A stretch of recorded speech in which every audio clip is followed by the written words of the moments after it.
ဒီဟာကိုတင်ပြတဲ့အကြောင်းရင်းကငလင်နဲ့ပတ်သက်ပြီးအယူသီးမှုမရှိဖို့ဆိုတဲ့အချက်ဖြစ်ပါတယ်ဒုတိယရေးကြီးတဲ့အချက်ကတော့ငလင်ဘယ်ချိန်လုံးမယ်ဘယ်ရက်လုံးမယ်ဆိုတာတွေဟာသိပ္ပံကြီးကြတဲ့ခန့်မှန်းချက်များမဟုတ်ဘူးဆိုတာကိုလည်းပထမဆုံးသိထားဖို့လိုပါတယ်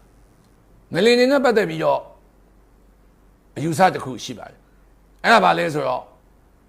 ငလင်ငယ်တွေများများလှုပ်ရင်ငလင်ကြီးတွေမလှုပ်ဘူးဆိုတဲ့အယူဆပဲဖြစ်ပါတယ်မြန်မာပြည်ရဲ့အဓိကငလင်ကြီးတွေအပျက်စီးများတဲ့ငလင်တွေအလုံများလေးရှိတဲ့ငလင်ကြောကတော့အေယာရီမြစ်အတိုင်းအပြိုင်ဆင်းလာတဲ့ဟိုးမြောက်ဖက်အစွန်ပြားကနေမုဒ္ဓမကွေ့ထိရောက်အောင်ရှည်လျားတဲ့စကိုင်းငလင်ကြောဖြစ်ပါတယ်အပျက်စီးအသေးပြောက်အဆုံးချုပ်မှုအများဆုံးငလင်တွေက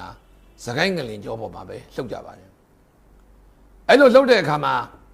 ပျက်စီးများတဲ့အကြောင်းတွေရှိပါတယ်စကိုင်းငလင်ကြောမှာလှုပ်တဲ့ငလင်တိုင်းဟာနံပါတ်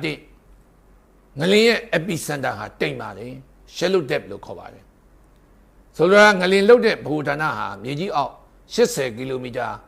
တဲ့ယွန်နေတဲ့အနက်မှာရှိပါတယ်အဲ့လိုအနက်တိမ်တဲ့ငလင်တွေဟာအပျက်စီးများတတ်ပါတယ်စကိုင်းငလင်ကြောမှာလှုပ်သမျှငလင်တိုင်းဟာအနက်တိမ်ပါတယ်အဲ့ဒီလှုပ်တဲ့ငလင်ကအနက်တိမ်နေမှာဖြစ်တဲ့အပြင်အဲဒီအင်အားကအနည်းဆုံး9ကျော်သွားမယ်ဆိုရင်တော့ဒါအပျက်စီးများတာပါပဲအပျက်စီးများတဲ့အကြောင်းရင်းကလည်းအဲ့ဒီစကိုင်းငလင်ကြောပေါ်မှာမြန်မာနိုင်ငံရဲ့လူဦးရေအထူးထပ်ဆုံးဖြစ်ပါတယ်တမိုင်းကိုပြန်ကြည့်ရင်မြန်မာနိုင်ငံမင်းဆက်အဆက်ဆက်ခေတ်အဆက်ဆက်ရဲ့မြို့တော်တွေဟာစကိုင်းငလင်ကြောပေါ်မှာပဲတည်ထားခဲ့ပါတယ်မန္တလေးအမရပူရနောက်ပြီးတော့အောက်ဘက်ဆင်းလာရင်ဟန်တာဝတီစသဖြင့်ပေါ့နော်ကျွန်တော်တို့ကြည့်ခဲ့ရင်တကောင်းအလုံးနေရာစကိုင်းငလင်ကြောပေါ်မှာရှိပါတယ်လူကြီးကလည်းထူထပ်ပါတယ်အဲဒါကြောင့်အပျက်စီးအများဆုံးငလင်ကတော့စကိုင်းငလင်ကြောဖြစ်တယ်အဲ့ဒီစကိုင်းငလင်ကြောရဲ့ငလင်ကြီးတစ်ခုလုပ်ဖို့ return period ကလည်းအများကြီးကျော်လွန်နေပြီဒီချက်ကတော့သတိထားမယ်အချက်လိုပဲမြင်ပါတယ်ငလင်နဲ့ပတ်သက်ပြီးဘုဒ္ဓရှိဖို့လိုပါတယ်